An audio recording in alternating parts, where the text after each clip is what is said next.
Hermano, hermana, déjame decirte algo con toda la fuerza de mi corazón. Hay vidas que se están apagando en este mismo instante. Vidas que amanecen sin sentido, que caminan como zombis espirituales, arrastrando el peso de una existencia vacía, repitiendo rutinas sin alma, sintiendo que Dios les ha dado la espalda. Quizá tú eres una de esas personas. Quizá llevas años preguntándote si esto es todo lo que hay, si la vida cristiana es solo un conjunto de normas que cumplir, de misas a las que asistir sin sentir nada, de rezos mecánicos que no llegan al cielo. Y déjame decirte algo que te va a doler, pero que necesitas escuchar. Si vives así, no estás viviendo la vida que Dios soñó para ti. Estás viviendo una caricatura, una sombra, un eco distante de lo que realmente significa estar vivo en Cristo. Cuando Jesús dijo en el Evangelio de Juan que había venido para que tuviéramos vida y la tuviéramos en abundancia, no estaba hablando de una vida mediocre, gris, llena de obligaciones religiosas sin corazón. Estaba hablando de una existencia desbordante, plena, tan radiante que los demás la notaran sin que tú tuvieras que decir una palabra. Una vida donde cada amanecer es un regalo, donde cada respiración es una oración de gratitud, donde incluso el dolor tiene sentido porque sabes que estás siendo transformado en las manos del alfarero divino. Pero para llegar ahí, para experimentar esa vida, primero tenemos que destruir las mentiras que hemos creído sobre Dios, sobre nosotros mismos y sobre lo que significa realmente ser cristiano. Y eso, hermano, hermana, requiere valentía. Requiere que estés dispuesto a mirar tu vida con honestidad brutal y preguntarte, ¿estoy realmente vivo o solo existo? Durante más de 30 años como sacerdote he visto de todo. He sostenido manos temblorosas de personas que están muriendo. He escuchado confesiones que partirían el alma de piedra. He sido testigo de matrimonios destruidos, de adicciones que devoran vidas, de personas exitosas por fuera pero completamente vacías por dentro. ¿Y sabes qué es lo más triste que he descubierto? Que la mayoría de la gente no se da cuenta de que está muerta en vida hasta que algo terrible les despierta. Un diagnóstico médico, la muerte de un ser querido, una traición, un fracaso estrepitoso. Entonces, en ese momento de oscuridad total, empiezan a hacer las preguntas correctas. ¿Para qué estoy aquí? ¿Qué quiere Dios de mí? ¿Por qué siento este vacío si lo tengo todo? Y es ahí, precisamente ahí, donde comienza la verdadera vida, en la rendición, en la humildad de reconocer que hemos estado construyendo sobre arena. Hoy quiero hablarte de la vida que Dios desea para ti, no la vida que tú crees que Dios quiere, no la vida que la iglesia institucional a veces proyecta con sus rigideces y su falta de misericordia, no la vida que tu cultura, tu familia o tus miedos te han impuesto, sino la vida que el Padre Eterno en su infinita sabiduría y amor diseñó específicamente para ti antes de que nacieras, antes de que el universo existiera. Una vida donde eres plenamente tú mismo, pero la mejor versión de ti, la versión santificada, la versión que refleja la gloria de Dios como un espejo limpio refleja la luz del sol. Y para eso necesito que me acompañes en este viaje de 40 minutos. Necesito que abras tu corazón, que dejes de lado tus defensas, que permitas que el Espíritu Santo te hable a través de estas palabras. Porque lo que voy a compartir contigo no son teorías bonitas, son verdades probadas en el fuego de la vida real, verdades que he visto transformar a personas al borde del suicidio en testigos radiantes del amor de Dios.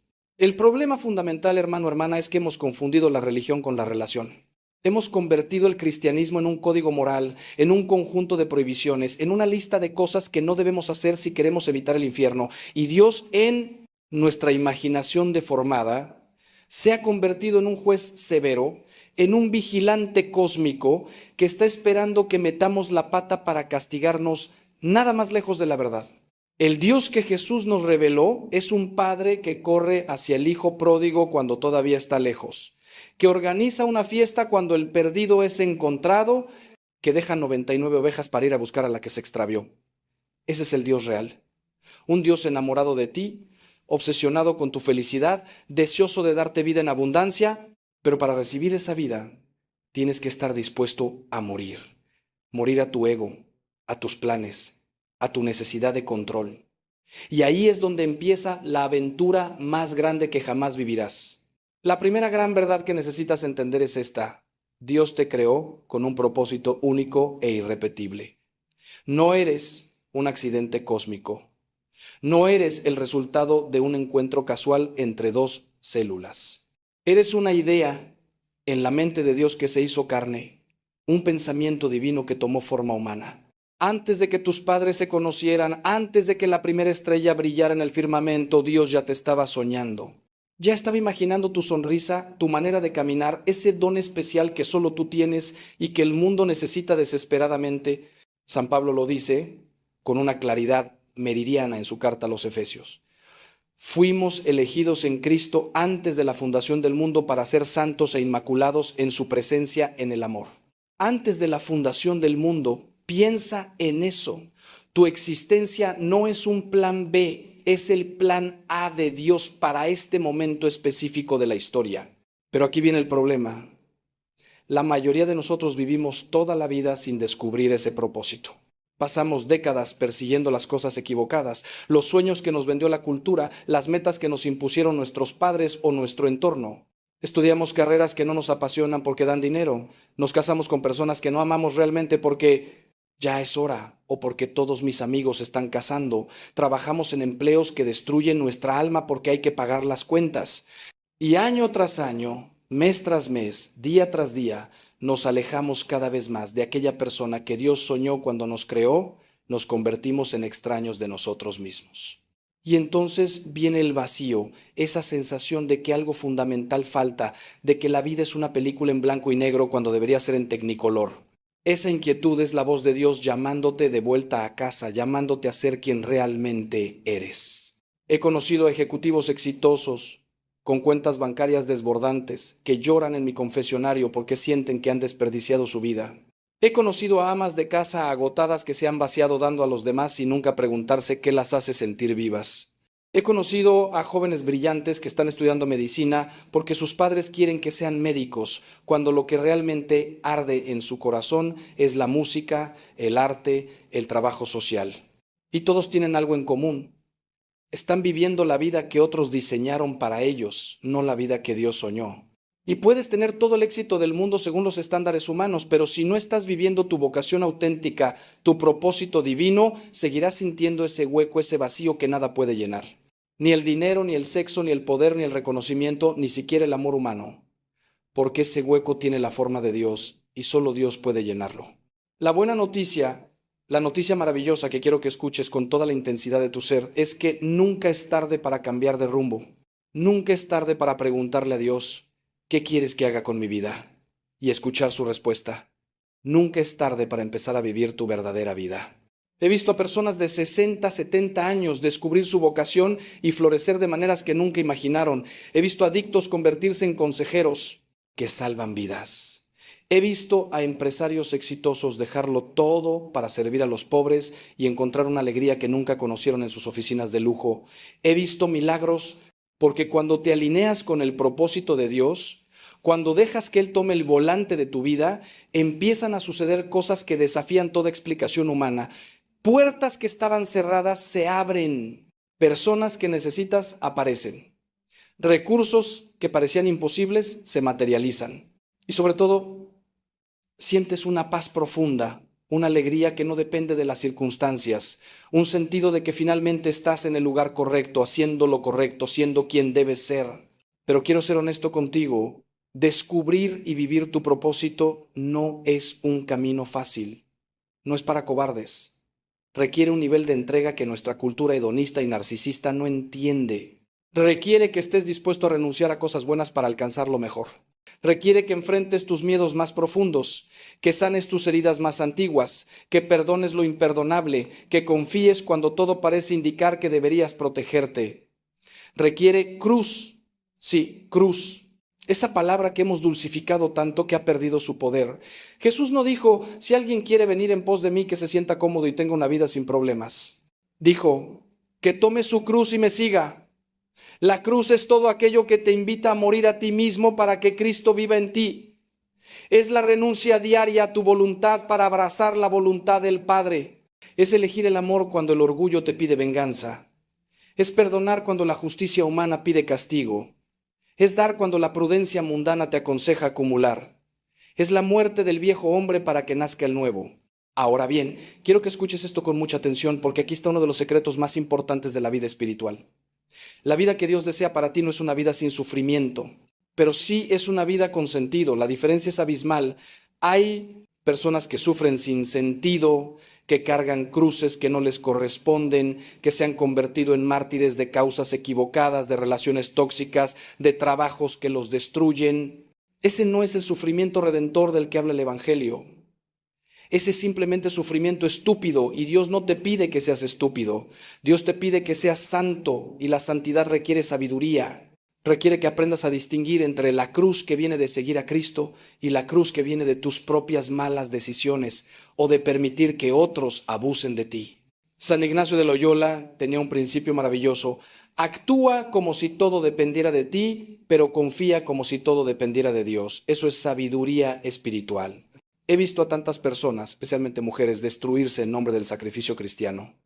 Tengo que aguantar este matrimonio abusivo porque Dios odia el divorcio. Tengo que soportar este trabajo que está destruyendo mi salud porque necesito ser responsable. Tengo que callarme cuando me maltratan porque Jesús dijo que pusiera la otra mejilla. Hermano, hermana, escúchame bien. Dios no te pide que seas un felpudo. Jesús puso la otra mejilla, sí, pero también volteó las mesas de los comerciantes en el templo cuando vio injusticia. También llamó raza de víboras a los fariseos hipócritas. También estableció límites claros. El amor cristiano no es ausencia de límites, es amor con sabiduría, es saber cuándo dar y cuándo retirarse, cuándo perdonar y cuándo protegerte, cuándo quedarte y cuándo irte. Y eso solo lo aprendes en la oración profunda, en la intimidad con Dios, donde el Espíritu Santo te da el discernimiento que ningún libro, ningún predicador, ninguna regla externa puede darte.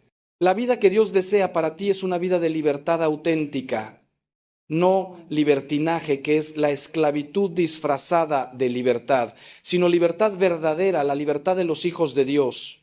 San Pablo lo dice maravillosamente. Donde está el Espíritu del Señor, ahí hay libertad.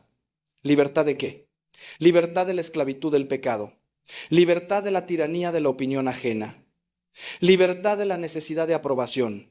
Libertad del miedo a la muerte. Libertad de tus propias ataduras internas, esos patrones destructivos que has repetido toda la vida sin saber por qué. Libertad para amar sin cálculo.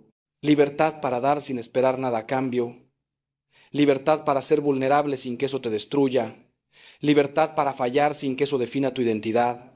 Porque tu identidad no está en lo que haces, ni en lo que otros piensan de ti, ni siquiera en tus logros espirituales. Tu identidad está en ser hijo amado de Dios. Eso es lo primero, lo último y lo único que realmente importa. Y ahora déjame preguntarte algo que puede cambiar tu vida si lo respondes con honestidad. ¿Eres libre? ¿Realmente libre? ¿O hay cadenas invisibles que te mantienen atrapado? ¿Cadenas de resentimiento hacia alguien que te hirió hace años? ¿Cadenas de culpa por errores del pasado que sigues castigándote? ¿Cadenas de miedo al futuro que te paralizan en el presente? ¿Cadenas de adicciones, pequeñas o grandes, que controlan tu vida más de lo que quieres admitir? Porque déjame decirte algo que he aprendido en el confesionario. Todos tenemos cadenas. Todos. Los que parecen más santos, los que tienen las vidas más ordenadas, todos arrastramos algo. La diferencia entre los que viven la vida que Dios desea y los que no, no es que unos tengan cadenas y otros no. Es que unos han aprendido a llevar esas cadenas a los pies de Cristo y pedir que las rompa, mientras otros las esconden, las niegan, las maquillan y siguen prisioneros toda la vida. Y quiero que sepas algo más. Jesús no te va a juzgar por tener cadenas, te va a juzgar por no habérselas entregado. La segunda gran verdad sobre la vida que Dios desea para ti es esta: es una vida de relación, no de religión. Jesús no vino a fundar una nueva religión, con templos más bonitos y rituales más elaborados. Vino a restaurar la relación rota entre Dios y la humanidad. Vino a destruir el muro de separación que el pecado había construido. Vino a hacer posible que tú y yo podamos llamar a Dios Abba, papá, con la misma confianza con la que un niño corre a los brazos de su padre. Pero hemos convertido el cristianismo en una religión. Hemos creado sistemas, jerarquías, normas, tradiciones, muchas de ellas buenas y necesarias, pero que pueden convertirse en un fin en sí mismas en lugar de ser medios para el encuentro con Dios. Y entonces la gente viene a misa el domingo no para encontrarse con Cristo, sino para cumplir con una obligación. Reza no para hablar con Dios, sino para ganarse el cielo como quien acumula puntos. Lee la Biblia no para escuchar la voz del amado, sino para tener argumentos en discusiones teológicas. Hermano, hermana, si tu vida cristiana es solo religión, te falta lo esencial. Es como tener una fotografía de tu esposa pero nunca hablar con ella. Como tener el menú de un restaurante pero nunca comer. Como tener la partitura de una sinfonía pero nunca escuchar la música. Dios no quiere que sepas cosas sobre Él. quiere que lo conozcas a Él. Hay una diferencia abismal entre conocer sobre alguien y conocer a alguien. Yo puedo leer todas las biografías de la Madre Teresa, memorizar todas sus frases, estudiar toda su teología, pero eso no significa que la conocí a ella. Conocerla hubiera requerido sentarme con ella, mirarla a los ojos, escuchar su voz, tocar su mano, compartir su vida. Así es con Dios. Puedes tener un doctorado en teología y nunca haber conocido a Dios. Puedes ser un experto en sagradas escrituras y ser un extraño para Cristo. El conocimiento sobre Dios envanece, el conocimiento de Dios transforma. ¿Y cómo se conoce a Dios? De la misma manera que se conoce a cualquier persona, pasando tiempo con Él, hablándole, escuchándolo, compartiendo tu vida con Él, siendo vulnerable ante Él. Y aquí es donde la mayoría de nosotros fallamos miserablemente, porque vivimos vidas tan aceleradas, tan llenas de ruido, tan saturadas de información y entretenimiento, que no hay espacio para el silencio donde Dios habla. Elías no escuchó a Dios en el terremoto, ni en el fuego, ni en el viento huracanado, lo escuchó en la brisa suave, en el susurro. Pero para escuchar un susurro necesitas silencio, y el silencio nos aterroriza, porque en el silencio emergen todas las cosas que hemos estado evitando, las preguntas incómodas, las verdades dolorosas, los miedos reprimidos. Por eso llenamos cada segundo con podcast, música, televisión, redes sociales, cualquier cosa que mantenga el ruido interno a raya. Te voy a hacer una propuesta radical. Apaga todo durante 30 minutos al día. Nada de teléfono, nada de televisión, nada de música, nada de actividad. Siéntate en silencio ante Dios y simplemente está ahí. Al principio te va a parecer imposible. La mente va a correr como un mono loco de rama en rama. Van a surgir 1000 cosas urgentes que súbitamente necesitas hacer. Vas a sentir incomodidad, ansiedad, aburrimiento. Está bien, eso es normal. Estás desintoxicándote del ruido. Sigue ahí, respira y poco a poco en ese silencio vas a empezar a escuchar una voz que no es tu voz. Una voz que es más profunda que tus pensamientos. Una voz que te conoce mejor que tú mismo. Una voz que te ama con un amor que ningún ser humano puede darte. Esa es la voz de Dios. Y cuando empieces a escucharla regularmente, tu vida va a cambiar de maneras que nunca imaginaste. Porque finalmente estarás viviendo desde tu centro, desde ese lugar donde Dios habita en ti, en lugar de vivir desde la periferia, desde las demandas externas y las voces que no son la suya. Pero aquí viene algo importante que quiero que entiendas. La oración no es solo hablar, es sobre todo escuchar. Y escuchar a Dios requiere que aprendas su lenguaje. Dios no habla en español, ni en latín, ni en lenguas angelicales. Dios habla en el lenguaje de tu historia personal. Habla a través de las circunstancias de tu vida, a través de las personas que ponen tu camino, a través de esa paz inexplicable que sientes cuando estás en el camino correcto o esa inquietud que no te deja dormir cuando estás desviándote. Habla a través de la escritura, cuando un versículo salta de la página y toca exactamente lo que estás viviendo. Habla a través de los sacramentos, especialmente la Eucaristía y la confesión, que son encuentros reales, tangibles con Cristo. Habla a través de la naturaleza, a través de la belleza, a través del arte. Habla incluso a través del sufrimiento, si tienes oídos para escuchar. José, cuando estaba en la cárcel injustamente, no sabía que Dios lo estaba preparando para salvar a su familia y a toda una nación. David, cuando huía de Saúl viviendo en cuevas, no sabía que Dios lo estaba forjando para ser el rey más grande de Israel. Los apóstoles, cuando vieron a Jesús morir en la cruz, pensaron que todo había terminado, sin saber que apenas 3 días después presenciarían la victoria más grande de la historia. La tercera gran verdad que quiero compartir contigo es que la vida que Dios desea para ti incluye comunidad. No fuiste creado para vivir tu fe en soledad. Fuiste creado para ser parte del cuerpo de Cristo, donde cada miembro tiene un papel único e indispensable. Y esto no es opcional, es esencial. He visto a tantas personas que dicen, yo soy muy espiritual, pero no necesito la iglesia. Yo tengo mi relación personal con Dios. Y suena muy bonito, muy moderno, muy individualista. Pero es una mentira. Es como decir, yo amo a Cristo, pero no necesito a su cuerpo. No se puede amar a la cabeza y despreciar el cuerpo. Cristo y su iglesia son inseparables. Sí, la iglesia está llena de pecadores. Sí, hemos cometido errores terribles a lo largo de la historia. Sí, hay hipocresía, hay mezquindad, hay escándalos. Pero la iglesia sigue siendo el cuerpo de Cristo, el lugar donde Cristo continúa haciéndose presente en el mundo. La comunidad cristiana auténtica no es un club social donde todos piensan igual y nunca hay conflictos. Es un hospital de campaña, como dice el Papa Francisco, donde los heridos vienen a sanar y los sanados ayudan a curar. Es un lugar donde se supone que puedas quitarte la máscara, mostrar tus heridas, confesar tus luchas y encontrar misericordia en lugar de juicio. Es un lugar donde las personas llevan tus cargas cuando ya no puedes cargarlas tú solo y tú llevas las de ellos cuando les toca a ellos flaquear. Es un lugar donde el amor de Dios se hace tangible a través de manos humanas. Porque puedes decirle a alguien que está sufriendo, Dios te ama, y eso está bien. Pero cuando lo abrazas, cuando le preparas una comida, cuando te sientas con él en su dolor sin tratar de arreglarlo con palabras vacías, entonces Dios se hace real.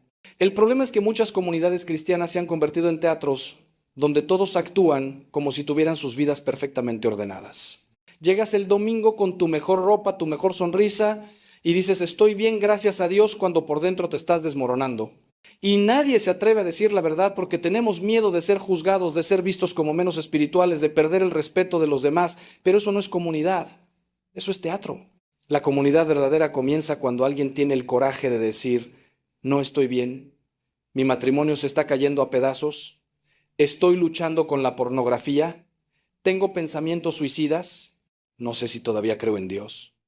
Y en lugar de escándalo o condena, encuentra brazos abiertos y voces que dicen, gracias por tu honestidad, no estás solo. Yo también he estado ahí y Cristo me sacó y va a sacarte a ti también. Necesitas encontrar o crear ese tipo de comunidad. Necesitas un puñado de personas que realmente te conozcan, no solo tu imagen pública, sino tu verdadero yo, con todas tus luces y todas tus sombras, y que te amen de todos modos. Personas ante las cuales puedas ser vulnerable sin que eso se use en tu contra. Personas que te digan la verdad con amor cuando estés desviándote del camino. Personas que celebren tus victorias sin envidia y lloren tus derrotas sin decirte lo dije. Jesús tenía eso. Tenía a los 12 y dentro de los 12 tenía a Pedro, Santiago y Juan con quienes compartía sus momentos más íntimos. Incluso el Hijo de Dios necesitaba comunidad. ¿Cuánto más tú y yo? Y si no tienes esa comunidad, pídesela a Dios. Pídele que te muestre dónde están esas personas o que te use a ti para comenzar a crear ese espacio para otros. Pero déjame advertirte algo, la comunidad auténtica cuesta tiempo, que es lo que menos tenemos, cuesta vulnerabilidad, que es lo que más nos aterroriza, cuesta paciencia, porque las personas somos complicadas y heridas y a veces hirientes. Cuesta perdón una y otra vez, 70 veces 7, como dijo Jesús, vas a ser decepcionado, vas a ser malentendido, vas a tener que perdonar traiciones, porque estamos todos rotos, todos aprendiendo, todos en proceso. Pero la alternativa a la soledad espiritual, el aislamiento, eso es 1000 veces peor. Eso te mata lentamente. El enemigo de tu alma ama cuando estás aislado, porque te puede susurrar mentiras al oído y no hay nadie ahí para contradecirlas. Te puede hacer creer que eres el único que lucha con cierto pecado, que eres un caso perdido, que ni siquiera Dios te puede amar. Pero cuando estás en comunidad, cuando compartes tus luchas y descubres que otros tienen las mismas batallas, cuando alguien te mira a los ojos y te dice yo también y Dios es más grande que esto, entonces la luz entra y las mentiras se disipan. Y aquí viene una pregunta que te hará pensar muy profundamente sobre tu vida actual. Si mañana desaparecieras, si Dios te llamara a su presencia esta misma noche, más allá de tu familia inmediata, ¿quién realmente lo notaría? ¿Quién sentiría un hueco en su vida? En la vida de quien has dejado una huella tan profunda que tu ausencia sería un dolor real, porque esa es la prueba del amor auténtico. No cuántas personas conoces, sino cuántas personas has amado de verdad. No cuántos likes tienes en redes sociales, sino cuántas vidas has tocado con presencia real, con tiempo sacrificado, con amor que cuesta. Jesús tuvo multitudes que lo seguían, pero cuando llegó la cruz casi todos desaparecieron. Solo quedaron unos pocos. Esos pocos que realmente lo amaban, que habían construido algo real con él. ¿Qué estás construyendo tú? ¿Relaciones profundas o conexiones superficiales? Porque las conexiones superficiales son la plaga de nuestro tiempo. 1000 amigos en Facebook y nadie con quien llorar. Cientos de seguidores en Instagram y nadie que realmente te conozca. No caigas en esa trampa. La vida que Dios desea para ti también implica una vocación específica, un llamado particular que es solo tuyo. Y esto me lleva a la cuarta verdad fundamental. Cada uno de nosotros tiene una vocación, no solo los sacerdotes y las religiosas, todos. Vocación viene de la palabra latina vocare, que significa llamar. Dios te está llamando a algo, a un estado de vida, matrimonio, vida consagrada, sacerdocio o quizá al celibato laical, pero también a una misión específica dentro de ese estado. Tu vocación no es solo tu trabajo, aunque puede expresarse a través de tu trabajo. Tu vocación es la manera única en la que tú estás llamado a manifestar el amor de Dios en el mundo. Es el punto donde tu don más profundo se encuentra con la necesidad más profunda del mundo. Es eso que haces y te hace sentir más vivo, más tú mismo, más conectado con Dios. He conocido a médicos cuya vocación no es solo curar cuerpos, sino tocar almas. A maestras cuya vocación no es solo enseñar matemáticas, sino formar corazones. A empresarios cuya vocación no es solo hacer dinero, sino crear empleos dignos que permitan a las familias florecer. A amas de casa cuya vocación es hacer de su hogar un santuario donde Dios habita y todos los que entran sienten paz. Tu vocación puede ser grandiosa o puede parecer ordinaria, pero si es la tuya, si es lo que Dios te está pidiendo, entonces es extraordinaria, porque Dios no mide el éxito como nosotros. Para Dios no hay tareas pequeñas cuando se hacen con gran amor. Santa Teresa de Calcuta recogía moribundos de las calles. La Madre Teresa de Lisieux, la pequeña flor, nunca salió de su convento, pero su espiritualidad ha transformado millones de vidas. No compares tu vocación con la de otros. Corre tu carrera, no la de ellos. Pero ¿cómo discernir tu vocación? ¿Cómo saber cuál es tu llamado? Primero, mira tu historia. Dios ha estado escribiendo pistas a lo largo de toda tu vida. ¿Qué te apasionaba cuando eras niño antes de que el mundo te dijera qué deberías hacer? ¿Qué injusticia te indigna de tal manera que te hace querer actuar? ¿Qué haces que hace que el tiempo desaparezca porque estás tan absorto que olvidas comer? Esas son pistas. Segundo, mira tus dones. Dios no te llama a algo para lo cual no te ha equipado. Si te dio el don de enseñar, probablemente tu vocación incluye enseñar. Si te dio el don de consolar, tu vocación incluirá presencia compasiva con los que sufren. Si te dio el don de liderar, tu vocación incluirá guiar a otros hacia algo más grande que ellos mismos. Y tercero, y esto es crucial, mira el fruto. Jesús dijo que por sus frutos los conocerán. Cuando haces ciertas cosas, ¿qué fruto produces? Paz o ansiedad, vida o muerte, amor o resentimiento, libertad o esclavitud. Tu verdadera vocación siempre produce fruto del Espíritu: amor, alegría, paz, paciencia, benignidad, bondad, fe, mansedumbre, templanza. Si lo que estás haciendo produce lo contrario, aunque sea algo aparentemente, bueno, probablemente no es tu vocación, o no estás viviendo esa vocación de la manera correcta. Y déjame ser muy claro en algo que causa mucha confusión. Tu vocación no tiene que ser algo religioso en el sentido tradicional. No tienes que ser misionero en África para tener una vocación legítima. San José era carpintero. Lidia, en el libro de los Hechos, era comerciante de telas. Aquila y Priscila eran fabricantes de tiendas.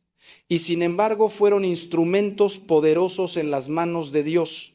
Tu trabajo secular, sea cual sea, puede ser sagrado si lo ofreces a Dios, si lo haces con excelencia, si tratas a las personas con las que trabajas como hijos de Dios, si ves tu lugar de trabajo como tu campo misionero. El problema no es que la gente común no tenga vocación. El problema es que hemos espiritualizado tanto la vocación que pensamos que solo cuenta si llevas un hábito religioso o un alzacuellos. Mentira. Dios necesita santos en las oficinas, en las fábricas, en las escuelas, en los hospitales, en los parlamentos, en los medios de comunicación, en el mundo del arte y la cultura. Necesita personas que lleven la luz de Cristo a lugares donde un sacerdote nunca va a entrar. Pero aquí viene el reto real. Vivir tu vocación requiere que seas fiel en lo pequeño antes de que Dios te confíe lo grande. Lucas 16:10. El que es fiel en lo muy poco, también es fiel en lo mucho. Tantas personas están esperando que Dios les dé una plataforma grande, una oportunidad grande, un ministerio grande, pero no están siendo fieles en las pequeñas oportunidades que ya tienen. No están siendo fieles en su matrimonio actual, en su trabajo actual, en las responsabilidades actuales. Quieren predicar a multitudes, pero no han aprendido a amar pacientemente a su cónyuge. Quieren liderar un ministerio, pero no son capaces de llegar a tiempo a los compromisos que ya tienen. Quieren cambiar el mundo, pero no han cambiado sus propios hábitos destructivos. Hermano, hermana, entiende esto. Dios no está buscando personas talentosas, está buscando personas fieles. El talento es un regalo que tú no ganaste. La fidelidad es una decisión que tomas todos los días. Y Dios puede hacer infinitamente más con alguien de talento mediocre pero fiel que con alguien brillante pero inconstante. He visto esto una y otra vez en mi ministerio. Las personas que realmente impactan el reino, las que Dios usa poderosamente, no son necesariamente las más educadas, las más carismáticas, las más dotadas naturalmente. Son las que dicen sí a Dios día tras día en lo grande y en lo pequeño. Son las que se levantan cuando caen, las que siguen adelante cuando no sienten nada, las que hacen lo correcto aunque nadie esté mirando, las que sirven en el anonimato sin necesidad de reconocimiento. Esas son las personas que Dios busca. Y si eres una de ellas, si estás dispuesto a ser fiel en lo poco que tienes ahora mismo, prepárate, porque Dios va a hacer cosas en tu vida que te van a dejar sin aliento. Va a abrir puertas que ningún hombre puede cerrar. Va a poner sueños en tu corazón que parecen imposibles y luego va a hacerlos realidad de maneras que nunca imaginaste. Pero todo comienza con la fidelidad en lo pequeño, con hacer bien lo que tienes delante hoy, sin importar cuán insignificante parezca. La quinta verdad sobre la vida que Dios desea para ti es que es una vida de santidad, no de perfección. Y esta diferencia es absolutamente crucial. La perfección es imposible en esta vida.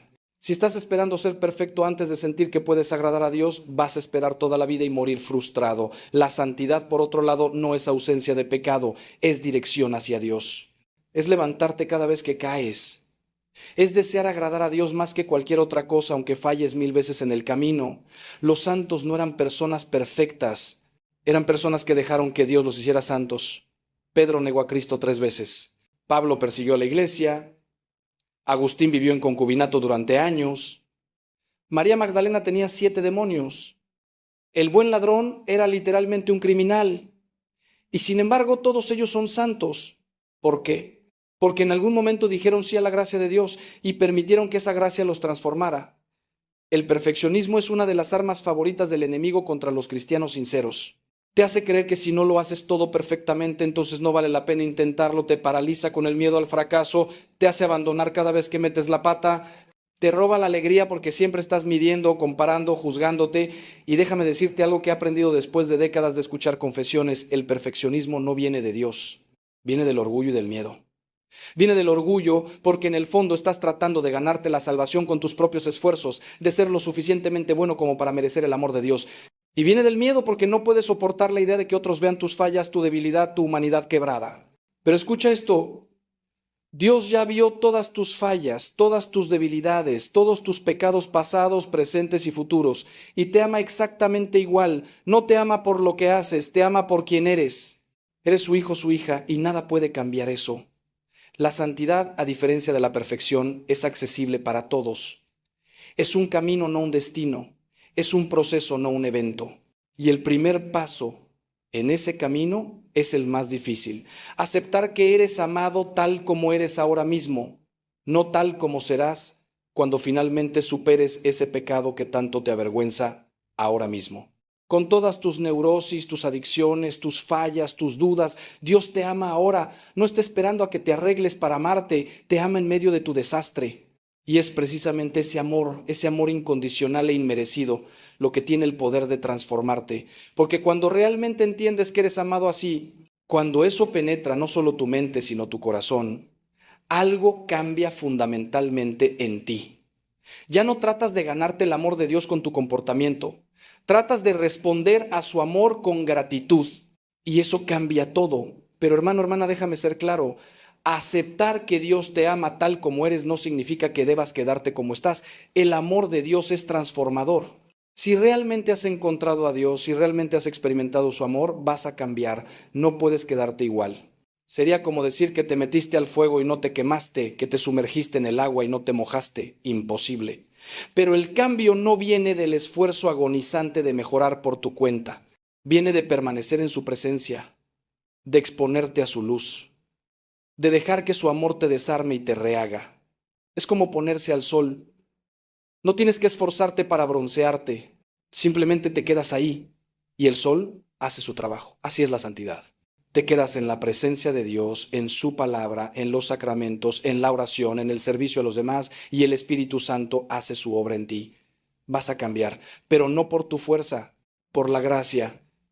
Y aquí viene algo que quiero que grabes en tu corazón con letras de fuego: el camino a la santidad pasa por el fracaso. Pasa por caer y levantarte, caer y levantarte, caer y levantarte una y otra vez. No conozco a ningún santo que haya llegado a la santidad sin pasar por el valle de la humillación, del fracaso repetido, de la conciencia dolorosa de su propia debilidad. ¿Y sabes por qué Dios permite esto? Porque necesitamos ser despojados de la ilusión de que podemos hacerlo solos. Necesitamos llegar al final de nosotros mismos para finalmente rendirnos a Él. Pablo tenía un aguijón en la carne, algo que le atormentaba y le hacía sentir débil. Le pidió a Dios 3 veces que se lo quitara. Y Dios le respondió: te basta mi gracia, porque mi poder se perfecciona en la debilidad. Entonces Pablo dice algo extraordinario: por tanto, de buena gana me gloriaré más bien en mis debilidades, para que repose sobre mí el poder de Cristo. Eso es sabiduría espiritual madura, gloriarse en las debilidades, porque ahí es donde el poder de Dios se manifiesta. Ahora quiero hablarte de algo que puede sonar duro, pero que es absolutamente esencial. La vida que Dios desea para ti requiere que renuncies a algo. Y eso me lleva a la sexta verdad: no puedes tenerlo todo. Vivimos en una cultura que nos dice que podemos tenerlo todo, que no tenemos que elegir, que podemos perseguir todos nuestros sueños simultáneamente. Mentira. La vida cristiana es una vida de elecciones. Jesús lo dijo claramente: nadie puede servir a 2 señores. O amas a uno y odias al otro, o te aferras a uno y desprecias al otro. No puedes servir a Dios y al dinero. No puedes seguir a Cristo y al mundo. No puedes caminar en la luz y en las tinieblas al mismo tiempo. Tienes que elegir. Y cada elección que haces es una renuncia a todas las demás opciones. Cuando eliges a esta persona como tu cónyuge, renuncias a todas las demás. Cuando eliges esta vocación, renuncias a todas las demás. Cuando eliges este camino, renuncias a los otros. Y aquí está el problema.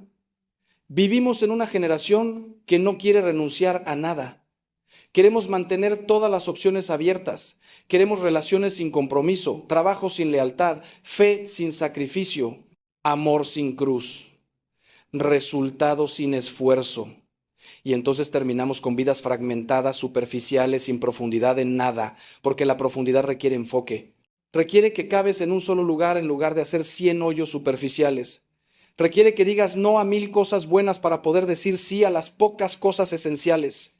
Jesús no sanó a todos los enfermos de Israel, aunque tenía el poder para hacerlo. No predicó en todas las ciudades, no hizo todo lo que podía haber hecho. ¿Por qué? Porque tenía un enfoque claro. Sabía para qué había venido. Y todo lo demás, aunque fuera bueno, era una distracción de su misión central. Tú necesitas ese mismo enfoque. Necesitas saber cuál es tu misión, tu vocación, tu llamado central, y necesitas tener el coraje de decir no a todo lo que no sirve a eso, aunque sean cosas buenas, porque el enemigo de lo mejor no es lo malo, es lo bueno que no es lo mejor. Puedes llenar tu vida de actividades buenas, de relaciones buenas, de proyectos buenos, y sin embargo perderte lo que Dios realmente quería que hicieras. He visto a tantas personas, especialmente en ambientes cristianos, que están tan ocupadas sirviendo en 5 ministerios diferentes que no tienen tiempo para sus propias familias, que están tan involucradas en salvar el mundo que están perdiendo a sus propios hijos, que están tan enfocadas en hacer cosas para Dios que han dejado de estar con Dios. Ese no es el camino. Jesús criticó a Marta no porque servirle estuviera mal, sino porque había escogido la parte ansiosa y afanosa en lugar de la única cosa necesaria: sentarse a sus pies y escucharlo. Entonces déjame preguntarte, ¿qué necesitas soltar? ¿Qué necesitas cortar de tu vida para poder abrazar plenamente lo que Dios está llamándote a hacer? Tal vez es una relación que te está alejando de Dios en lugar de acercarte a Él. Tal vez es una adicción pequeña o grande que te está robando tu libertad.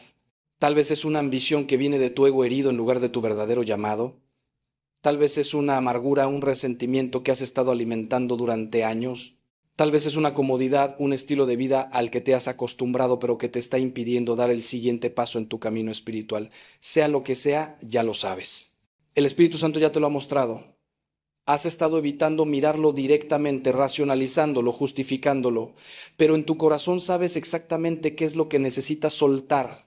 Y hasta que no lo sueltes, vas a estar atascado donde estás. Y aquí viene la parte difícil. Soltar duele. Toda muerte duele, incluso cuando es necesaria. Cuando cortas una rama enferma de un árbol para que el árbol pueda sanar, hay dolor, hay una herida abierta. Pero si no cortas esa rama, la enfermedad se extiende y eventualmente mata a todo el árbol. Así es con las cosas que Dios te está pidiendo que sueltes. Son como ramas enfermas en el árbol de tu vida. Tal vez en algún momento fueron saludables, tal vez incluso fueron dadas por Dios para una temporada específica, pero ahora están enfermas, están impidiendo tu crecimiento y necesitan ser podadas. Jesús dijo, yo soy la vid verdadera y mi Padre es el labrador. Todo pámpano que en mí no lleva fruto lo quitará, y todo aquel que lleva fruto lo limpiará para que lleve más fruto. Nota que incluso las ramas que están dando fruto necesitan ser podadas para dar más fruto. Así que si Dios está podando tu vida ahora mismo, no necesariamente significa que estabas haciendo algo malo. Puede significar que te está preparando para la siguiente temporada, para un nivel de fructificación que no puedes alcanzar con tu configuración actual. Pero el proceso de poda es doloroso y durante ese proceso vas a tener que confiar en el labrador. Vas a tener que creer que Él sabe lo que está haciendo, aunque desde tu perspectiva limitada parezca que te está destruyendo. He pasado por esto personalmente. He tenido temporadas donde Dios quitó de mi vida cosas que yo pensaba que necesitaba, ministerios que amaba, relaciones que valoraba, sueños que había acariciado durante años. Y en el momento sentí que estaba muriendo. Lloré, me enojé con Dios, le pregunté por qué. Pero mirando hacia atrás, puedo ver con total claridad que cada cosa que Él quitó era para hacer espacio para algo mejor, algo que yo ni siquiera podía imaginar en ese momento. Y lo mismo va a ser verdad para ti, si confías en el proceso. Si te rindes al labrador y le permites podar lo que necesita podar, incluso cuando duela, te prometo que vas a mirar hacia atrás en 1 año, en 5 años, y vas a dar gracias por lo que Él cortó, porque lo que viene es mejor de lo que perdiste. La séptima verdad que quiero compartir contigo es esta. La vida que Dios desea para ti es una vida de generosidad radical, no de acumulación. Y esto va contra todo lo que nuestra cultura nos enseña. Nuestra cultura nos dice, acumula, ahorra, protege lo tuyo, asegúrate de tener suficiente antes de dar. Pero Jesús dice exactamente lo contrario. Dice, dad y se os dará, medida buena, apretada, remecida y rebosando darán en vuestro regazo. Dice, más bienaventurado es dar que recibir. Dice, no os hagáis tesoros en la tierra donde la polilla y el orín corrompen y donde ladrones minan y hurtan, sino haceos tesoros en el cielo. Toda la lógica del reino de Dios es al revés de la lógica del mundo. En el reino, el que quiere ser primero debe ser el último. El que quiere salvar su vida debe perderla. El que da es el que realmente recibe. Y esto no se aplica solo al dinero, aunque definitivamente se aplica al dinero. Se aplica a todo. A tu tiempo, a tu talento, a tu atención, a tu amor, porque todo lo que tienes es un regalo de Dios. No te pertenece realmente. Eres un administrador, no un dueño. Y Dios te va a pedir cuentas no de cuánto acumulaste, sino de cuánto diste. La parábola de los talentos es clara. Los siervos que fueron recompensados no fueron los que guardaron cuidadosamente lo que se les dio, sino los que lo arriesgaron, lo invirtieron, lo multiplicaron.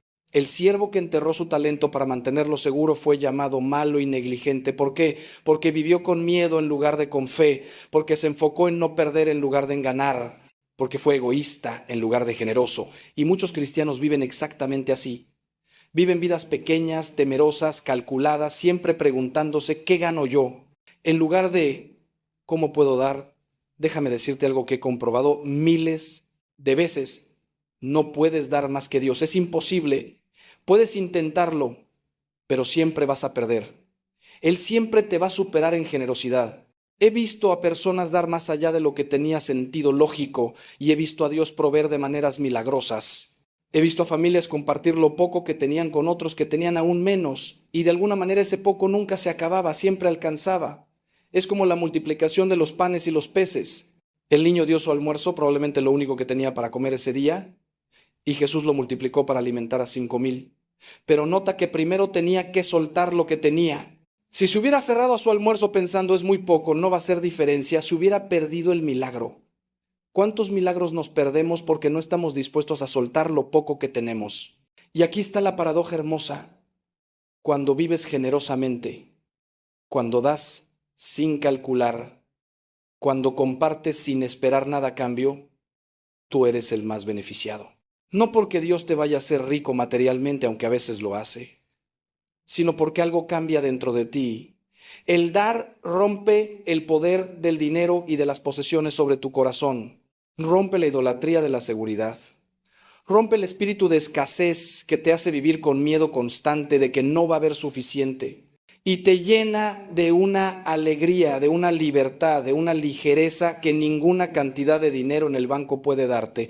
Porque cuando das te pareces más a Dios.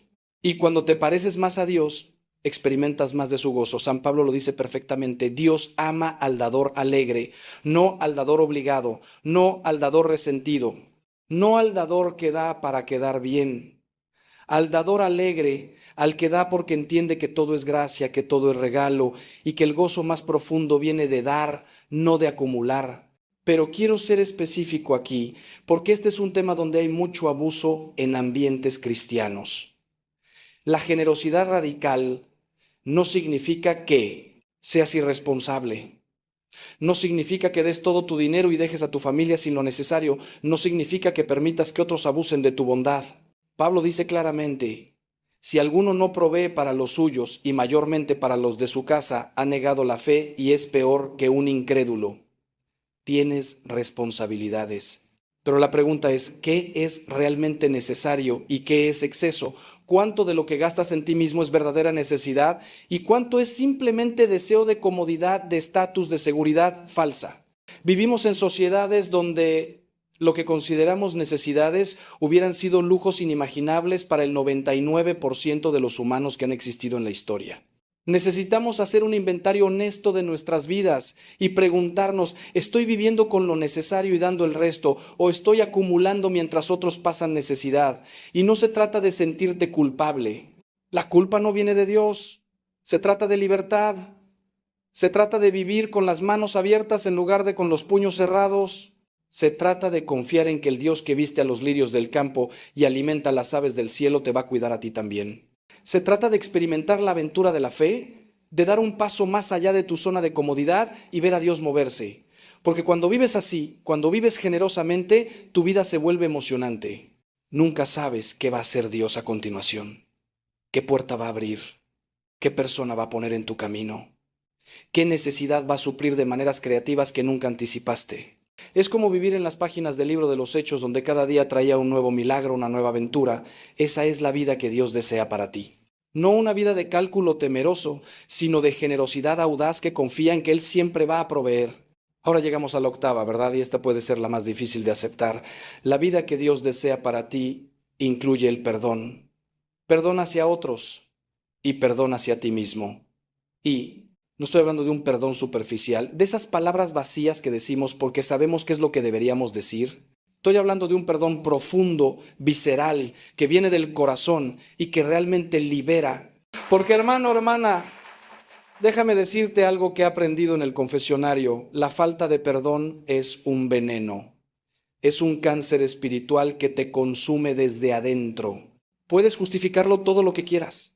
Puedes decir: es que tú no sabes lo que me hicieron, es que no merece mi perdón, es que si lo perdono es como decir que lo que hizo estuvo bien. Pero mientras te aferres a ese resentimiento, a esa amargura, a esa sed de venganza o de justicia, eres tú quien está en prisión, no el que te hirió. Jesús no sugirió el perdón, lo mandó. Dijo: si no perdonáis a los hombres sus ofensas, tampoco vuestro Padre os perdonará vuestras ofensas.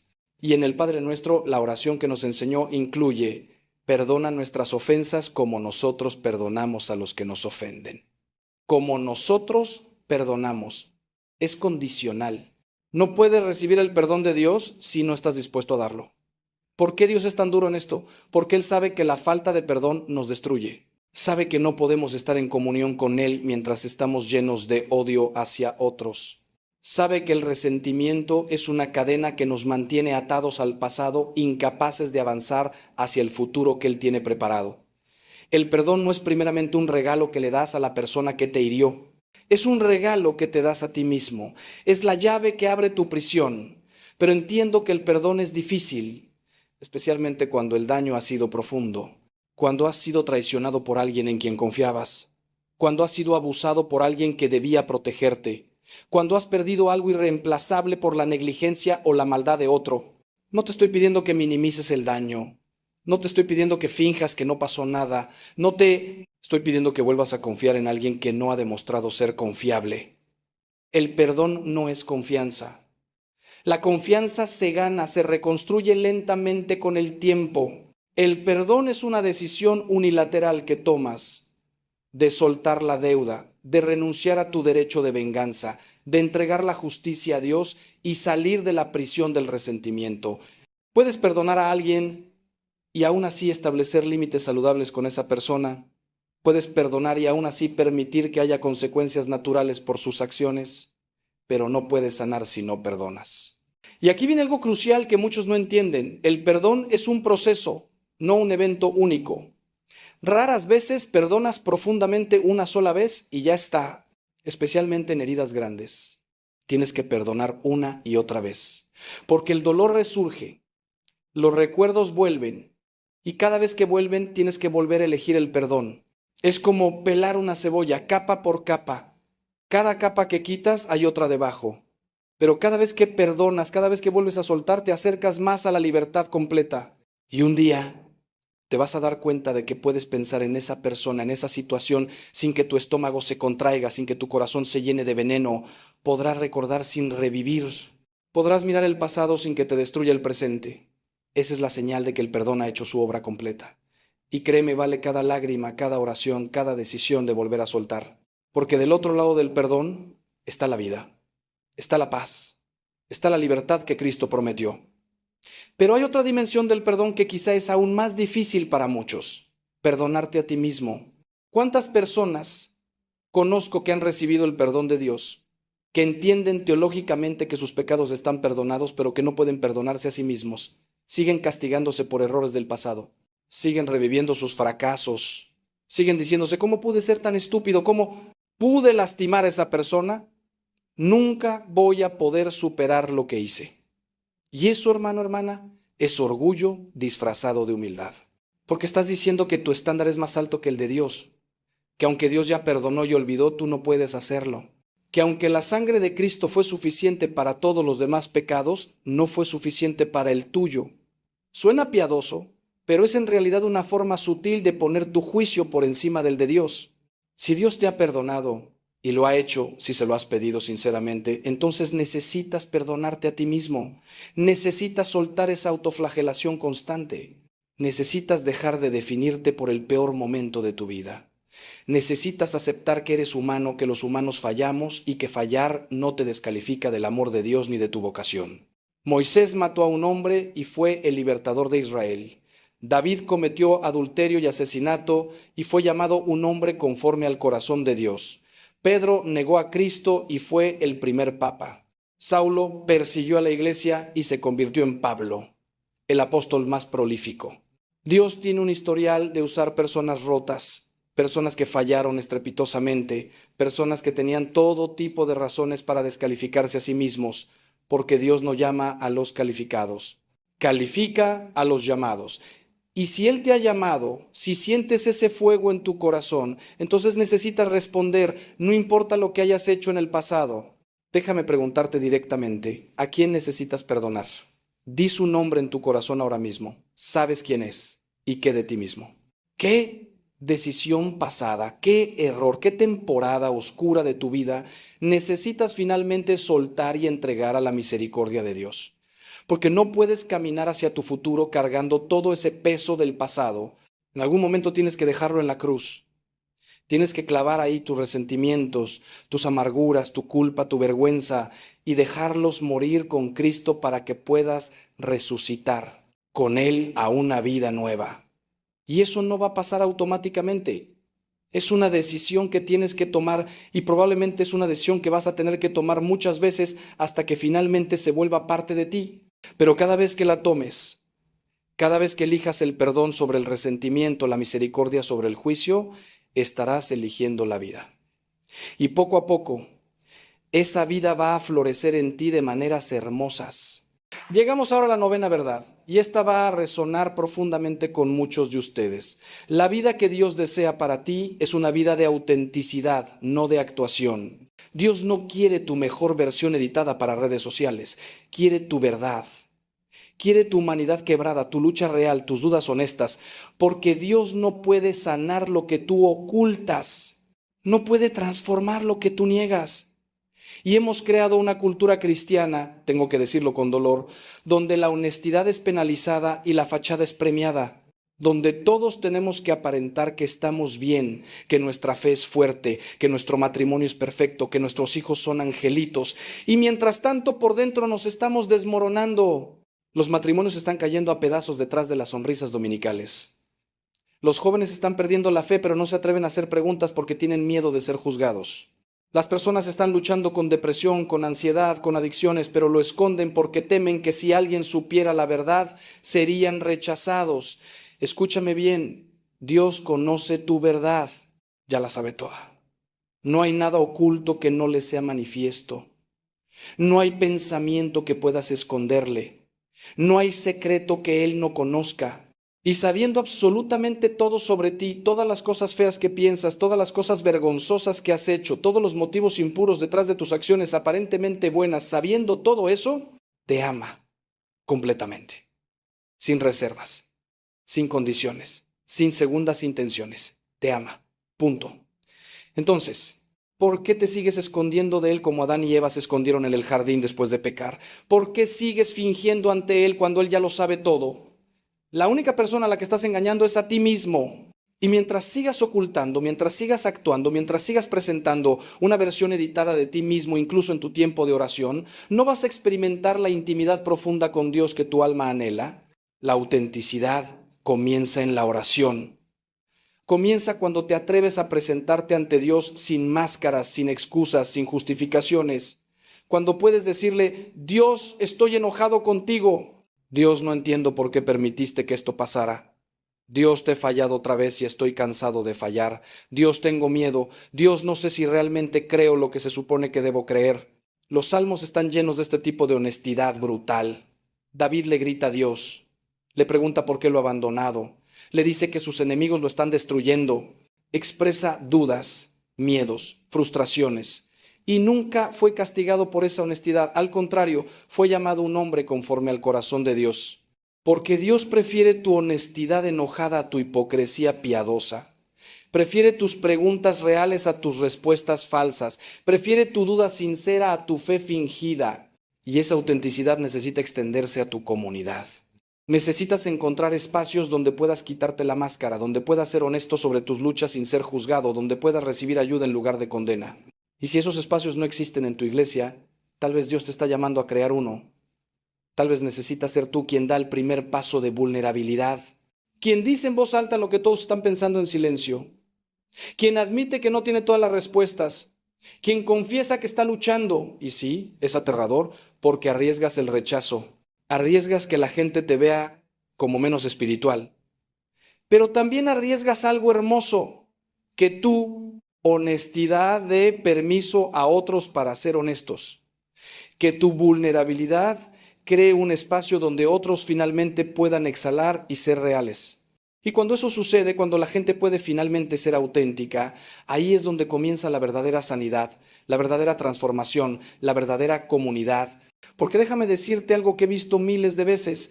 No es tu fortaleza lo que ayuda a otros, es tu debilidad. No es tu victoria lo que los inspira, es tu lucha. Cuando compartes cómo Dios te ayudó a superar algo después de que tú hiciste todo bien, eso no ayuda a nadie. Pero cuando compartes cómo Dios te levantó después de que tocaste fondo, cómo te perdonó después de que fallaste por milésima vez, cómo te sostuvo cuando estabas a punto de rendirte, eso da esperanza.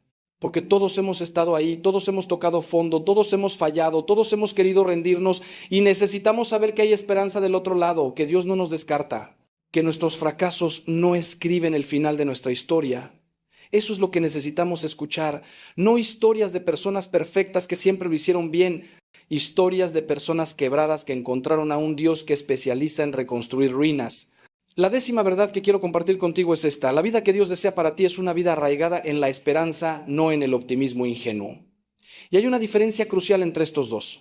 El optimismo dice, todo va a salir bien porque sí. La esperanza dice, no sé cómo va a salir esto, pero sé que Dios está conmigo y que Él puede traer vida incluso de la muerte. El optimismo se desmorona cuando vienen las dificultades. La esperanza se fortalece precisamente en medio de las dificultades. El optimismo es superficial, la esperanza es profunda. El optimismo depende de las circunstancias. La esperanza depende del carácter de Dios. Y en un mundo como el nuestro, lleno de sufrimiento, de injusticia, de dolor, el optimismo ingenuo no solo es inútil, es cruel. Porque le dice a la gente que sufre que simplemente piense en positivo, que todo pasa por algo, que miren el lado bueno. Y eso no ayuda cuando estás en medio del dolor real. Pero la esperanza cristiana es diferente. La esperanza cristiana mira el sufrimiento directamente a los ojos y dice, esto es terrible, esto duele, esto no debería ser así. Y aún así, no es el final de la historia, porque servimos a un Dios que entró en el sufrimiento con nosotros, que murió la muerte más humillante y dolorosa imaginable, y que al tercer día resucitó. Y esa resurrección es la promesa de que ninguna muerte es final, ninguna noche es eterna, ninguna tumba puede contener la vida que Dios quiere dar. La esperanza cristiana no niega el Viernes Santo, pero tampoco se queda ahí. Sabe que después del Viernes Santo viene el domingo de resurrección, que después del invierno viene la primavera, que después de la noche viene el amanecer, siempre, no porque lo merecemos, no porque somos optimistas, sino porque Dios es fiel y su fidelidad no depende de nuestras circunstancias. He caminado con personas a través de los valles más oscuros que puedas imaginar. He estado presente en hospitales cuando los médicos dicen que no hay nada más que hacer. He llorado con padres que han enterrado a sus hijos. He sostenido a personas mientras sus matrimonios se desintegraban. He escuchado historias de abuso que romperían tu corazón. Y en medio de todo ese dolor, de toda esa oscuridad, he visto la esperanza. No la esperanza de que las circunstancias van a cambiar mágicamente. A veces cambian, a veces no. Sino la esperanza de que Dios está presente incluso en el valle de sombra de muerte, que no estamos solos, que hay un propósito, aunque no podamos verlo, que estamos siendo sostenidos por brazos eternos, que esto no puede destruirnos porque nada puede separarnos del amor de Dios en Cristo Jesús. Y esa esperanza, hermano, hermana, es lo que te va a mantener de pie cuando todo lo demás falle, cuando tus fuerzas se acaben, cuando tu fe tambalee, cuando no puedas ver el camino adelante. La esperanza es el ancla del alma, como dice el libro de Hebreos. Cuando la tormenta viene y todo a tu alrededor se está moviendo violentamente, el ancla te mantiene firme. No porque la tormenta no sea real, sino porque estás anclado en algo más profundo, más sólido que las circunstancias. Estás anclado en las promesas de Dios, en su carácter inmutable, en su amor inagotable.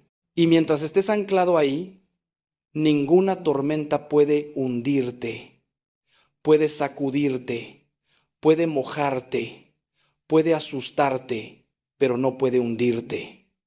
Entonces, ¿cómo cultivas esa esperanza? Primero, alimentándote de la palabra de Dios, porque la fe viene por el oír y el oír por la palabra de Dios. Cuando lees las Escrituras, cuando meditas en ellas, cuando las memorizas y las repites, cuando vienen los momentos oscuros, estás fortaleciendo tu esperanza. Estás recordándote a ti mismo quién es Dios y qué ha hecho. Estás llenando tu mente con verdad en lugar de con los pensamientos oscuros que vienen naturalmente en tiempos difíciles. Segundo, rodeándote de personas de esperanza, no personas que niegan la realidad, sino personas que han pasado por el fuego y han salido del otro lado. Personas que tienen cicatrices pero también tienen testimonio, que pueden decirte desde su experiencia, Dios es fiel, Él me sostuvo, Él puede sostenerte a ti. Y tercero, eligiendo dar gracias incluso en medio del dolor. No dar gracias por el dolor, sino en medio del dolor, gracias porque todavía estoy vivo, gracias porque todavía puedo respirar, gracias porque Dios no me ha abandonado, gracias porque esta oscuridad no es eterna. Y déjame decirte algo sobre el futuro. El futuro que Dios tiene preparado para ti es más grande, más hermoso, más satisfactorio de lo que puedes imaginar ahora mismo. Pablo lo dice en 1 Corintios, cosas que ojo no vio, ni oído oyó, ni han subido al corazón del hombre, son las que Dios ha preparado para los que le aman. No puedes imaginarlo. Tu imaginación, por creativa que sea, es demasiado pequeña para contener lo que Dios tiene planeado. Entonces, ¿para qué preocuparte tanto por el futuro? ¿Para qué vivir con ansiedad constante sobre lo que va a pasar? Dios ya lo tiene todo planeado, ya lo tiene todo bajo control. Tu tarea no es controlar el futuro, es confiar en el que controla el futuro. Es caminar en obediencia hoy. Es dar el siguiente paso que Él te está mostrando y dejar que mañana se preocupe por sí mismo, como dijo Jesús. La undécima verdad es que la vida que Dios desea para ti es una vida de propósito eterno, no solo de logros temporales. Y esto va al corazón de por qué tantas personas exitosas se sienten vacías. Porque han logrado todo lo que el mundo dice que deberían lograr, pero nada de eso dura. Todo es temporal. Tu casa más hermosa eventualmente se va a desmoronar. Tu carro más lujoso eventualmente se va a oxidar. Tu cuerpo más esculpido eventualmente va a envejecer. Tu cuenta bancaria más abultada no la puedes llevar contigo cuando mueras. Y sin embargo pasamos la mayor parte de nuestras vidas persiguiendo estas cosas temporales, invirtiendo nuestro tiempo, nuestra energía, nuestros recursos en cosas que no van a durar. Es como construir castillos de arena sabiendo que viene la marea. Es como plantar en tierra que sabes que se va a erosionar. Es futilidad, vanidad de vanidades, como dice el Eclesiastés. Pero hay tres cosas que son eternas: Dios, la palabra de Dios y las personas. Esas tres cosas van a existir para siempre. Todo lo demás es temporal. Entonces, si quieres vivir una vida de verdadero propósito, una vida que importe no solo hoy, sino por la eternidad, tienes que invertir en esas tres cosas. Tienes que invertir en tu relación con Dios, en conocerlo más profundamente, en amarlo más plenamente, en servirlo más fielmente. Tienes que invertir en la palabra de Dios, en estudiarla, en memorizarla, en vivirla, en compartirla. Y tienes que invertir en personas, en discipular a otros, en compartir el evangelio, en servir a los necesitados, en construir relaciones reales y profundas que van a trascender esta vida. Porque cuando estés ante Dios y mires hacia atrás en tu vida, nada más va a importar. No van a importar tus logros profesionales. No va a importar cuánto dinero ganaste. No va a importar qué tan famoso fuiste. Va a importar si conociste a Dios, si obedeciste su palabra y si amaste a las personas. Y aquí está la buena noticia: nunca es tarde para cambiar tus prioridades. Nunca es tarde para empezar a invertir en lo eterno en lugar de en lo temporal. He visto a personas en sus últimos años de vida hacer más impacto para el reino que en todos sus años anteriores combinados, porque finalmente entienden lo que importa. Finalmente dejan de perseguir el viento y empiezan a construir sobre la roca.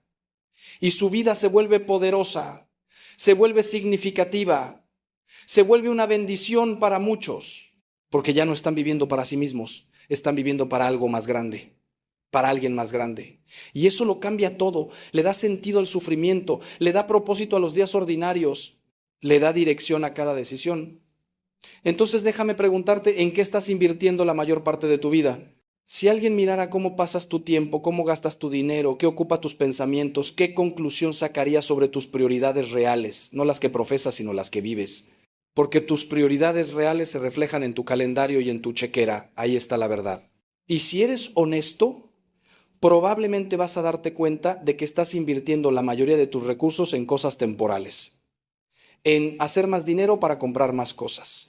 En construir un currículum impresionante.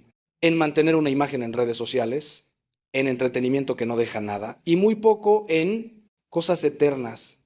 Muy poco tiempo real con Dios, muy poco estudio serio de su palabra, muy poca inversión intencional en discipular a otros o en servir a los necesitados. No te estoy condenando, te estoy invitando a despertar, a vivir con intencionalidad, a preguntarte si la vida que estás viviendo es la vida que Dios soñó para ti.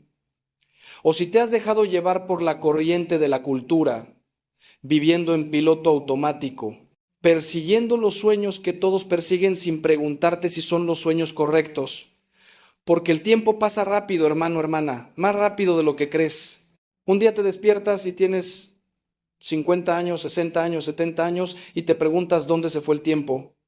Y si lo pasaste persiguiendo las cosas equivocadas, va a ser tarde para recuperarlo. Pero si empiezas hoy, si hoy decides reorientar tu vida hacia lo eterno, entonces cada día que te queda puede contar, puede importar, puede ser parte de una historia más grande que la tuya. La duodécima verdad que necesitas entender es que la vida que Dios desea para ti es una vida de descanso, no de agotamiento. Y esto puede sonar contraintuitivo porque he estado hablando de entrega, de servicio, de generosidad, de todo lo que requiere esfuerzo, pero escúchame, Dios no te creó para que vivas quemado. Jesús dijo, venid a mí todos los que estáis trabajados y cargados, y yo os haré descansar. Llevad mi yugo sobre vosotros y aprended de mí, que soy manso y humilde de corazón, y hallaréis descanso para vuestras almas, porque mi yugo es fácil y ligera mi carga. Mi yugo es fácil, ligera mi carga. Pero la mayoría de nosotros no experimentamos eso. Experimentamos exactamente lo opuesto. Cargas pesadas, agotamiento constante, la sensación de nunca ser suficiente, de siempre estar corriendo pero nunca llegar. El problema no es que Dios te esté pidiendo demasiado, el problema es que estás cargando cosas que Él nunca te pidió que cargaras. Estás tratando de agradar a personas que no deberías estar tratando de agradar. Estás diciendo sí a cosas a las que deberías decir no. Estás cargando responsabilidades que no son tuyas. Estás preocupándote por cosas que están fuera de tu control. Y todo eso crea un peso, una carga que te está aplastando. Pero Jesús dice que su yugo es fácil. Un yugo es algo que conecta a dos animales para que puedan trabajar juntos. Cuando estás en yugo con Jesús, Él lleva la mayor parte del peso. Tu parte es simplemente caminar a su lado, seguir su ritmo. No tienes que llevar todo tú solo. Él está ahí cargando lo que tú no puedes cargar, pero aprender a descansar en Dios, a confiar en Él lo suficiente como para soltar el control, eso es un arte que lleva toda la vida a dominar, porque somos adictos al control. Pensamos que si nosotros no lo hacemos, no se va a hacer. Si nosotros no nos preocupamos, nadie se va a preocupar. Si nosotros no resolvemos todo, todo se va a caer. Y entonces nos volvemos indispensables, o al menos así lo creemos. Pero la verdad es que tú no eres indispensable. Lo siento si eso hiere tu ego, pero es la verdad. El mundo funcionaba antes de que nacieras y va a funcionar después de que mueras. Dios no te necesita. Él escoge trabajar contigo, escoge asociarse contigo en su obra, pero no depende de ti. Entonces, ¿por qué actuar como si todo dependiera de ti? ¿Por qué vivir con esa presión autoimpuesta? El descanso bíblico, el sábado, no es solo una sugerencia, es un mandamiento. Uno de los 10 mandamientos. Acuérdate del día de reposo para santificarlo. ¿Y por qué Dios lo hizo un mandamiento? Porque sabía que sin Él trabajaríamos hasta matarnos. Sabía que nos convertiríamos en hacedores obsesivos que derivan nuestro valor de nuestra productividad. Sabía que necesitaríamos un recordatorio semanal de que nuestro valor no está en lo que hacemos, sino en quiénes somos como hijos suyos. El sábado es un acto de fe, es decir, voy a descansar un día completo, no voy a trabajar, no voy a producir y confío en que Dios va a proveer de todos modos. Confío en que el mundo no se va a acabar porque yo me tome un día libre. Confío en que mi valor no está en mi productividad. Y déjame decirte algo que he observado. Las personas más efectivas, las que realmente impactan el mundo, no son las que trabajan sin parar.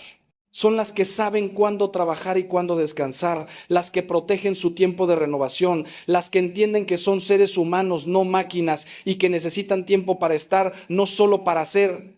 Necesitan tiempo para simplemente sentarse ante Dios sin agenda, para caminar en la naturaleza y maravillarse de la creación, para jugar con sus hijos sin pensar en el trabajo, para disfrutar una comida sin revisar el teléfono constantemente, para dormir lo suficiente, para cuidar sus cuerpos, porque tu cuerpo es templo del Espíritu Santo, y si estás destruyendo ese templo con estrés crónico, falta de sueño, mala alimentación y falta de ejercicio, estás pecando contra tu propio cuerpo.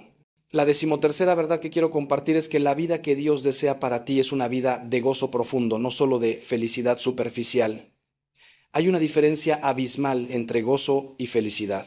La felicidad depende de lo que pasa.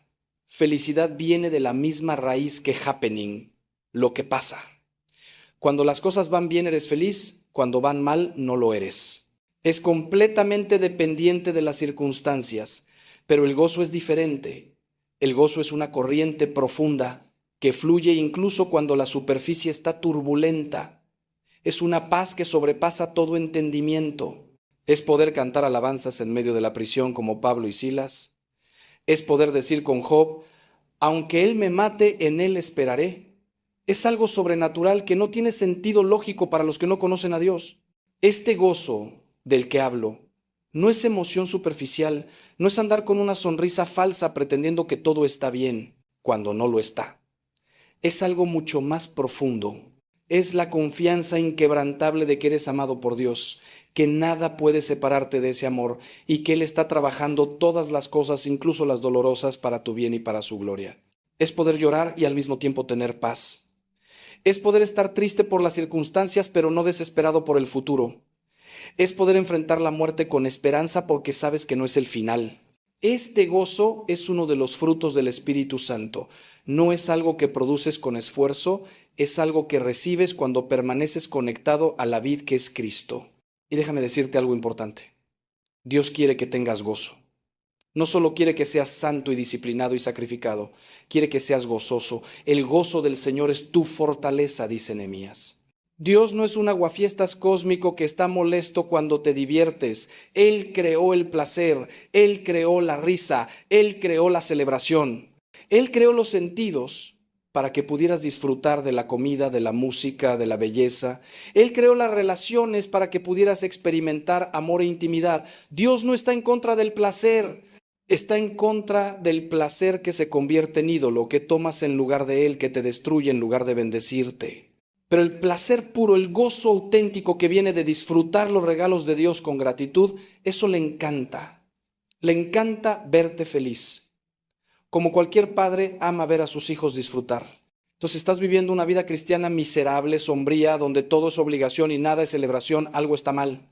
O tienes una imagen distorsionada de quién es Dios, o estás cargando culpa que Cristo ya pagó, o estás viviendo en desobediencia y la desobediencia siempre roba el gozo, o estás permitiendo que el enemigo te robe lo que Cristo murió para darte. Porque Jesús dijo, estas cosas os he hablado, para que mi gozo esté en vosotros y vuestro gozo sea cumplido. Mi gozo en vosotros. No un gozo cualquiera, su gozo. El mismo gozo con el que Cristo vivió. El gozo que le permitió ir a la cruz por el gozo puesto delante de él. Ese gozo está disponible para ti.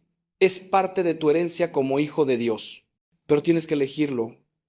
Tienes que dejar de alimentar los pensamientos negativos que te roban el gozo, dejar de compararte con otros, dejar de enfocarte en lo que te falta en lugar de en lo que tienes, dejar de vivir en el pasado lleno de remordimientos o en el futuro lleno de ansiedad y empezar a vivir en el presente, en este momento que es el único que realmente tienes, con gratitud por las bendiciones que Dios te ha dado.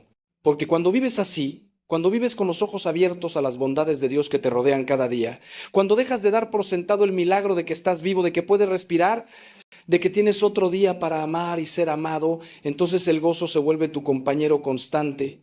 Y ese gozo, hermano, hermana, es un testimonio poderoso. Porque en un mundo lleno de personas deprimidas, ansiosas, desesperadas, una persona verdaderamente gozosa brilla como luz en la oscuridad. La 14ª verdad que necesitas escuchar es esta: la vida que Dios desea para ti es una vida que termina bien, no solo que empieza bien. Y esto es crucial porque muchas personas empiezan la carrera cristiana con fuego, con pasión, con entusiasmo, pero no terminan bien. Se enfrían, se desvían, se vuelven cínicos, o peor, se vuelven religiosos sin corazón. Y la Escritura está llena de advertencias sobre esto. Pablo dice: de manera que yo no corro como quien corre sin meta, ni peleo como quien golpea el aire. Tenía claro que el objetivo no era solo empezar, sino terminar. No solo correr, sino terminar la carrera. Y al final de su vida pudo decir: he peleado la buena batalla, he acabado la carrera, he guardado la fe. Por lo demás, me está guardada la corona de justicia. Acabé la carrera. Esa debe ser nuestra meta también. ¿Pero cómo? Terminar bien. Primero, tienes que empezar bien. Tienes que asegurarte de que tu fundamento es sólido, que tu fe no está basada en emociones o en experiencias o en otras personas, sino en Cristo mismo. Porque cuando vienen las tormentas y van a venir, todo lo que no esté fundado en la roca se va a caer. Segundo, tienes que perseverar en medio. Cuando la emoción inicial se desgasta, cuando la novedad desaparece, cuando nadie está mirando y aplaudiendo. Cuando es solo tú y Dios y el trabajo duro y a veces aburrido de la obediencia diaria. Ahí es donde se ganan o se pierden las carreras. No en los momentos dramáticos. En los días ordinarios, donde eliges levantarte y llorar aunque no sientas nada. Donde eliges amar a tu cónyuge aunque estés molesto. Donde eliges servir aunque estés cansado. La perseverancia es la clave. Y tercero, tienes que terminar fuerte. No puedes bajar la guardia en los últimos años. He visto a tantas personas que corrieron bien durante décadas y luego al final cayeron. Se dieron a una tentación, se volvieron amargos, abandonaron la fe y destruyeron todo el legado que habían construido. No permitas que eso te pase. No importa cuántos años hayas caminado con Dios, nunca llegas a un punto donde ya no necesitas vigilancia, donde ya no necesitas comunidad, donde ya no necesitas la palabra y la oración. Mientras estés en este cuerpo mortal, estás en guerra espiritual. El enemigo no se jubila y algunos de sus ataques más fuertes vienen al final, cuando piensas que ya estás seguro. Entonces mantente alerta, mantente humilde, mantente dependiente de la gracia de Dios hasta el último aliento. Porque al final, cuando estés ante Dios, solo una cosa va a importar. Fuiste fiel, no perfecto, fiel. Corriste tu carrera, no la de otro. Usaste los talentos que Él te dio. Amaste a las personas que Él puso en tu camino. Obedeciste lo mejor que pudiste con la luz que tenías. Y cuando fallaste, te levantaste y seguiste adelante. Eso es todo lo que Él pide. No te está pidiendo que seas Billy Graham o la Madre Teresa. Te está pidiendo que seas tú, la mejor versión de ti, la versión redimida, la versión que Él soñó cuando te creó. Y si haces eso, si vives esa vida, entonces cuando llegue tu último día y mires hacia atrás, vas a poder decir con paz, ¿valió la pena? ¿No fue fácil? ¿Hubo dolor? ¿Hubo sacrificio? ¿Hubo cruz? Pero también hubo gozo, hubo propósito, hubo amor, hubo vida abundante. Y ahora estoy listo para ir a casa. Y eso me lleva a la 15ª y última verdad. La vida que Dios desea para ti no termina en este mundo. Todo lo que has vivido aquí es solo el preludio, la introducción, el primer capítulo de una historia que va a continuar por toda la eternidad. La muerte no es el final, es simplemente el paso de esta vida temporal a la vida eterna que Dios ha preparado para los que lo aman. Y esa vida, hermano, hermana, va a ser tan gloriosa, tan hermosa, tan perfecta, que todas las lágrimas de esta vida van a parecer una nada en comparación. Pablo lo dice así: porque esta leve tribulación momentánea produce en nosotros un cada vez más excelente y eterno peso de gloria. Leve tribulación momentánea. Así es como Dios ve nuestros sufrimientos más grandes, leves y momentáneos comparados con la gloria eterna que va a seguir. Y esa esperanza de la eternidad debe cambiar cómo vives ahora. Si realmente crees que vas a vivir para siempre, que este mundo es solo temporal, que dentro de 100 años vas a estar con Dios en un lugar sin dolor, sin lágrimas, sin pecado, sin muerte, entonces no puedes vivir como si esta vida fuera todo lo que hay. No puedes aferrarte tan desesperadamente a las cosas temporales. No puedes tener tanto miedo de perder lo que de todos modos vas a dejar atrás. No puedes vivir tan pequeño cuando tienes una eternidad de gloria esperándote. La perspectiva eterna te libera para vivir con audacia, con generosidad, con valentía, porque ¿qué es lo peor que te puede pasar? Que mueras. Y si mueres, ganas, porque ir a estar con Cristo es muchísimo mejor, como dice Pablo. Entonces realmente no puedes perder, pero aquí está la pregunta que debes responder con absoluta honestidad. ¿Estás listo para la eternidad? Si esta noche Dios te llamara a su presencia, ¿estás seguro de dónde pasarías la eternidad? Porque la eternidad es real, el cielo es real y también el infierno es real, aunque muchos prefieren no hablar de eso. Pero yo sería irresponsable como pastor si no te advirtiera: hay dos destinos eternos y tú vas a ir a uno de ellos. No hay neutralidad, no hay término medio y el destino se decide aquí, en esta vida, por lo que haces con Jesús. Él dijo: yo soy el camino, la verdad y la vida. Nadie viene al Padre sino por mí. No hay otro camino, no hay plan B. O vienes a través de Cristo reconociendo que eres pecador, que necesitas un Salvador, que su muerte en la cruz pagó por tus pecados, o intentas llegar por tus propios méritos y fracasarás.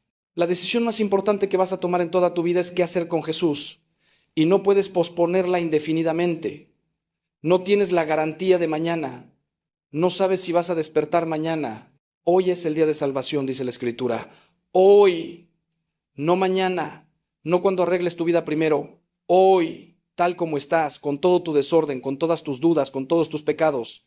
Ven a Cristo hoy. Ríndete a Él. Pídele que sea tu Señor y Salvador. Y cuando lo hagas sinceramente, cuando realmente te entregues a Él, todo cambia.